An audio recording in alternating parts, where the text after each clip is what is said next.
Les moments difficiles font partie de l'expérience humaine. Que ce soit des problèmes financiers, une maladie, un licenciement ou même un divorce, ces épreuves peuvent nous donner l'impression que tout s'effondre. Cependant, il existe une vérité puissante, rien n'est permanent. Ni les tempêtes, ni la douleur, ni les échecs. Ce message est là pour vous rappeler qu'il ne faut jamais prendre de décisions permanentes face à des situations temporaires. Je vous encourage à réécouter ce message, car il a le pouvoir de transformer votre perspective et de vous donner la force de réussir dans la nouvelle année qui approche. Aujourd'hui, je veux m'attarder sur la manière de faire face à un environnement qui change. Et c'est justement là le rôle des tempêtes, elles changent tout. Rien ne reste inchangé après une tempête. Écoutez bien, peu importe où vous êtes dans le monde, ce message s'adresse à tous. Il est crucial que vous l'entendiez. Je souhaite commencer par une observation importante. La plus grande richesse que chacun de nous possède, c'est le temps.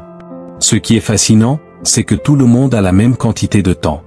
Nous n'avons pas tous la même quantité d'argent, mais nous avons tout 24 heures par jour.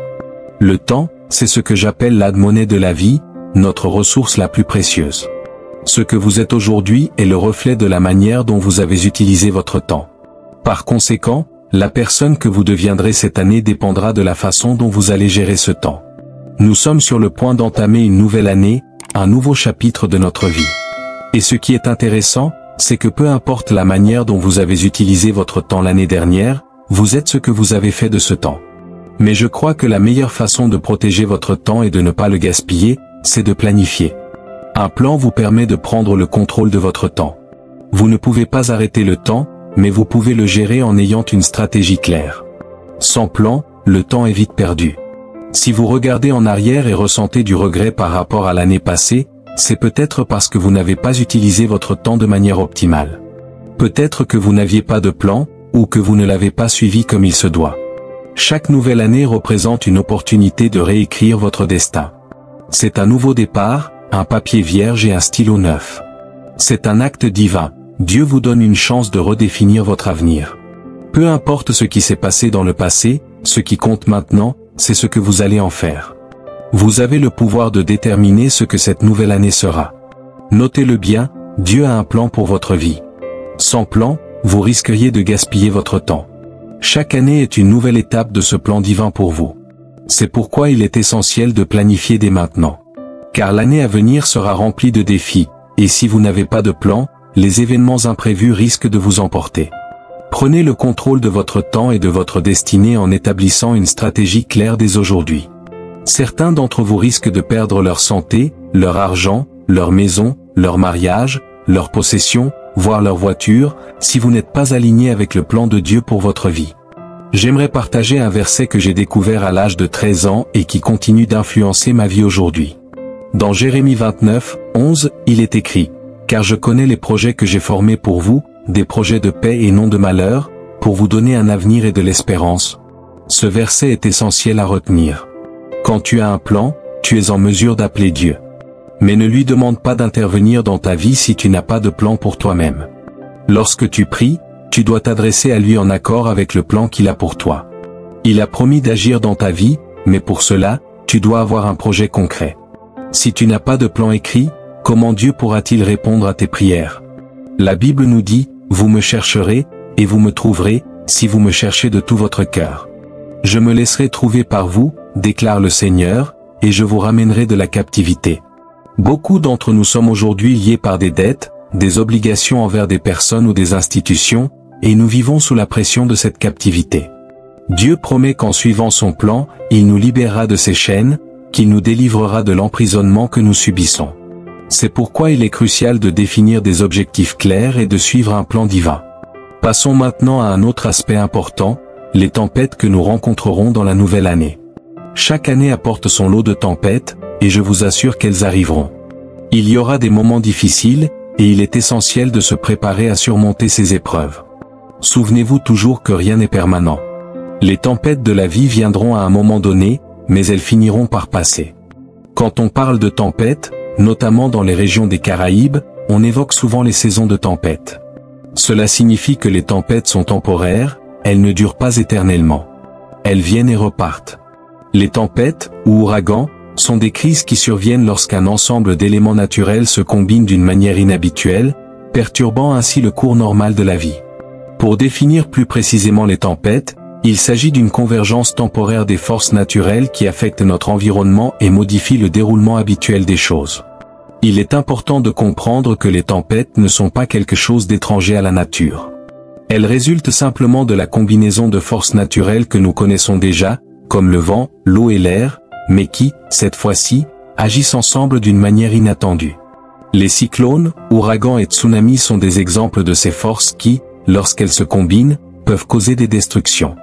Nous aimons le vent lorsqu'il nous rafraîchit, l'eau lorsqu'elle nous hydrate, la pluie lorsqu'elle nourrit la terre. Mais lorsque ces éléments se mélangent de façon imprévisible, ils peuvent devenir dévastateurs. En d'autres termes, les tempêtes sont des phénomènes naturels qui se manifestent différemment, de façon inhabituelle, en fonction des circonstances. Elles ne sont pas étrangères à notre réalité. Elles surviennent lorsque des éléments que nous connaissons se réunissent de manière particulière. La question est donc, comment réagir face à un changement soudain? Comment te préparer à ces moments de crise? Que fais-tu lorsque la vie te frappe et que tu te retrouves à terre? Que fais-tu après avoir travaillé dur, donné de ton temps et de tes efforts, pour te retrouver sans emploi à la fin de l'année? Que fais-tu quand tout ce que tu as appris et acquis semble devenir inutile et que tu perds ton travail? Comment fais-tu pour continuer à subvenir aux besoins de ta famille, alors que tu n'es plus capable de payer ton loyer et de les soutenir? Comment gères-tu une situation aussi difficile? Beaucoup parmi vous, où que vous soyez dans le monde, ont peut-être traversé une épreuve similaire durant l'année écoulée. Et sachez que d'autres tempêtes arriveront encore. Comment faire face à cela? Dans ce pays, beaucoup ont perdu leur maison à cause d'une tempête, d'autres ont vu leur emploi disparaître à la fin de l'année. Il est vrai que beaucoup traversent des moments pénibles, mais ce que j'aime dans la vie, c'est que Dieu nous a promis qu'aussi longtemps que la terre existera, il y aura des saisons, semences et récoltes, hiver et été, jour et nuit. Ces cycles continueront sans fin. Peut-on dire ensemble, jour et nuit, été et hiver? Pourquoi? Parce que nous savons qu'il y aura toujours des saisons, des moments pour planter et d'autres pour récolter, des nuits suivies de journées, des hivers précédant les étés. Il est essentiel de remercier Dieu pour cela. Le livre d'Ézéchiel 34 nous rappelle que Dieu bénira son peuple, faisant de lui une source de bénédiction. Il enverra des pluies en leur temps, des bénédictions en saison. Il ne nous bénit pas à tout moment, mais en temps voulu. Pour certains, la saison est celle de l'abondance, tandis que d'autres traversent une période difficile. Mais souvenez-vous que si vous êtes dans une période de manque aujourd'hui, ce n'est qu'une saison, cela ne durera pas éternellement. Si vous êtes malade, sachez que ce n'est qu'une saison de maladie. Utilisez votre foi et croyez que vous allez surmonter cela et en sortir plus fort, en pleine santé. Les bénédictions viendront à leur époque, en saison. Et cela me réconforte, car qu'il pleuve ou qu'il neige, je sais que Dieu est en contrôle. La plus grande bénédiction de la vie, c'est que la vie est saisonnière. Le livre d'Ecclésiaste, chapitre 3, nous rappelle qu'il y a un temps pour chaque chose, un but pour tout sous le ciel. Cela signifie que tout est temporaire. Peu importe ce que vous traversez aujourd'hui, cela ne durera pas pour toujours. Les saisons nous garantissent le changement et l'espoir, car elles sont par nature temporaires. La clé de la vie, c'est de tenir bon plus longtemps que la saison elle-même. Les saisons nous motivent à planter pour l'avenir, car nous savons que l'hiver ne durera pas éternellement. C'est pourquoi, même en hiver, on ne jette pas nos vêtements d'été, parce qu'on sait que la chaleur reviendra. Les saisons sont en perpétuel changement, et il est crucial de ne jamais répondre à une situation temporaire avec une solution permanente. C'est un principe fondamental, surtout lorsque vous traversez un moment difficile. Trop souvent, on est tenté de prendre une décision permanente quand on traverse une épreuve. Mais il ne faut jamais résoudre un problème temporaire par une solution permanente. Cela se voit dans les divorces, où face à une période difficile, certaines personnes prennent des décisions irréversibles. Mais rappelez-vous, il s'agit d'une épreuve temporaire. Dans les affaires, tout peut sembler sombre, et l'envie d'abandonner est présente. Mais souvenez-vous que tout est saisonnier. Quand une tempête arrive, sachez qu'elle est temporaire. Les tempêtes, qu'elles soient naturelles ou figurées, sont des phénomènes qui passent. Il est important de comprendre que les tempêtes sont naturelles, mais elles ne durent pas. Elles forcent le changement. L'année dernière, un arbre dans mon jardin a été détruit par un ouragan. Cela montre bien que les tempêtes apportent toujours un changement. Mais ce changement n'est pas forcément mauvais, car il nous conduit à l'adaptation. Enfin, les tempêtes ont une capacité unique à restaurer la nature, à ramener les choses à leur état originel. Certaines personnes ont été averties par leurs médecins qu'elles risquaient leur vie si elles ne prenaient pas soin de leur santé. Ces tempêtes, qu'elles soient physiques ou émotionnelles, nous poussent à revenir à notre état naturel et à prendre soin de nous-mêmes. Sur la base de ta taille, tu devrais avoir un poids normal pour éviter le surpoids. Cependant, il arrive qu'on mange trop et qu'on prenne du poids.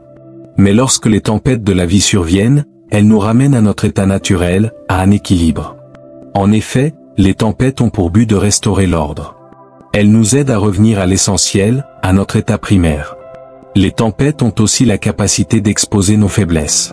Par exemple, certains arbres semblent solides à l'extérieur, mais lorsqu'un ouragan les frappe, leur véritable état intérieur se révèle, pourri à l'intérieur. De même, certaines personnes dans nos vies peuvent sembler fiables, mais les tempêtes de la vie vont les faire disparaître. Les tempêtes sont un moyen de vérifier si nous sommes vraiment aussi forts que nous le prétendons, si notre foi est aussi solide que nous le disons. Les tempêtes nous poussent à revenir à Dieu, à reconnaître notre dépendance envers lui. Parfois, lorsque l'on est entouré de richesses et de succès, on s'éloigne de Dieu, mais les tempêtes nous forcent à revenir à notre Créateur. Les tempêtes nous aident aussi à restaurer nos vraies valeurs. J'ai entendu le témoignage d'une personne qui s'est retrouvée face à un fusil, et, en se retrouvant dans cette situation extrême, elle a compris que les choses matérielles ne comptent pas autant qu'on le pense. Tout ce qu'on avait semblait soudainement insignifiant, à l'exception de l'essentiel, un plat, une cuillère, une fourchette, un couteau, un lit. Les tempêtes nous ramènent à ce qui est vraiment important, comme la famille, nos proches. Par exemple, un homme m'a raconté qu'il avait passé l'année loin de sa famille à cause de son travail, mais qu'après avoir traversé une période difficile, il a compris qu'il devait passer du temps avec ceux qu'il aime. Il s'est retrouvé chez lui avec sa famille pendant Noël, a discuté avec ses enfants adultes, réalisant que ce sont ces moments qui comptent vraiment. Les tempêtes nous rappellent aussi notre mortalité, le fait que nous sommes humains. Certaines personnes échappent à la mort lors d'une tempête, et cela leur rappelle que leur vie est fragile, que leur existence dépend de la grâce de Dieu. Les tempêtes, par cette prise de conscience de notre vulnérabilité, nous incitent à être reconnaissants pour chaque instant de la vie. Elles nous rappellent que nous ne sommes pas immortels, que notre temps ici-bas est limité. J'ai aussi rencontré une sœur qui a perdu son père quelques jours avant la nouvelle année. Cela montre à quel point la vie peut être incertaine. Malgré tout, j'ai eu l'occasion de lui dire que son père avait mené une belle vie, en contribuant largement à sa communauté et à sa nation. Ces événements nous rappellent l'importance de valoriser ce qui compte vraiment. Pour surmonter les tempêtes de la vie dans cette nouvelle année, il est essentiel de s'appuyer sur une fondation solide, qui est le rocher. Personnellement, je ne crains pas les tempêtes, ni ce que l'année pourrait m'apporter, car le véritable défi ne réside pas dans les tempêtes elles-mêmes, mais dans la question de savoir si je suis fondé sur la bonne base. Si je suis ancré en Christ, même en période difficile, je serai capable de tenir bon. Si mes racines sont profondes, rien ne pourra ébranler ma vie. En effet, on ne se souvient pas des épreuves qu'on a évitées, mais de celles qu'on a surmontées. Ce sont ces moments de victoire qui marquent les esprits. Ne faites pas confiance à quelqu'un qui n'a jamais traversé de tempête. Je me souviens d'une interview de Bill Gates, où il expliquait qu'il posait toujours une question cruciale aux candidats qu'il recrutait: avez-vous déjà traversé une épreuve majeure dans votre vie?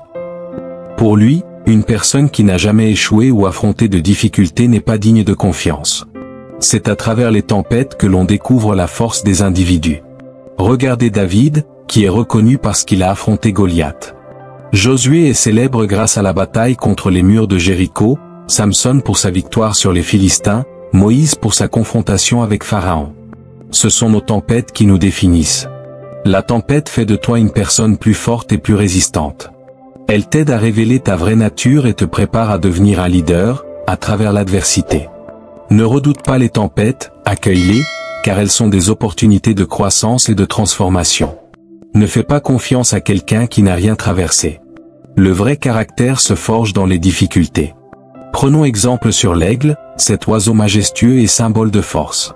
L'aigle est le seul oiseau qui cherche activement les tempêtes. Pourquoi?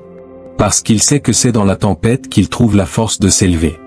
Les tempêtes permettent à l'aigle de prendre de la hauteur, de se reposer en vol, et de nettoyer ses plumes, débarrasser de la poussière et des impuretés. Il utilise les tempêtes pour tester la résistance de ses ailes, et lorsqu'elles sont suffisamment fortes, il survole la tempête, se reposant tout en profitant de l'élan. De la même manière, nous devons utiliser les tempêtes de notre vie. Au lieu de les redouter, acceptons-les comme des occasions de nous élever dans la foi, de purifier notre cœur, de renforcer nos convictions et de sortir plus fort de chaque épreuve. Une fois que la tempête aura accompli son travail en nous, nous la laisserons partir. Elle aura joué son rôle, celui de nous fortifier et de nous préparer à de nouveaux défis.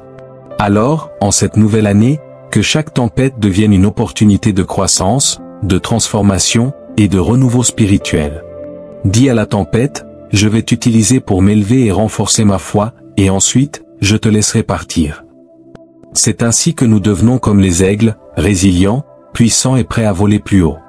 Il n'y a rien de permanent, sauf Dieu. Nous devons accepter cette vérité en cette nouvelle année, seul Dieu est éternel.